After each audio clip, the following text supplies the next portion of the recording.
যে দইটা ঠিকঠাক বসলই না, যা বসেছে তাই দিলাম।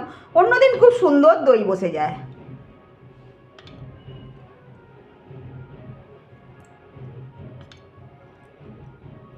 বসিয়েছিলাম ঠাকুরের বাসনে, ঢেলে নিয়ে চলে এসেছি।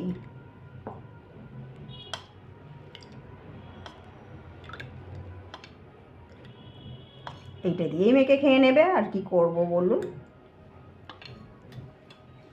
না বসলে সঙ্গে একটুখানি সামান্য গুঁড়ো দুধ দিয়ে দিই।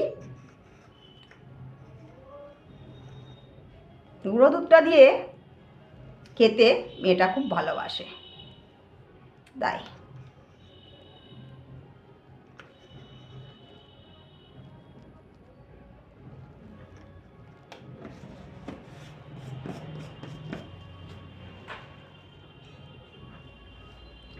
আজকে এই পর্যন্তই।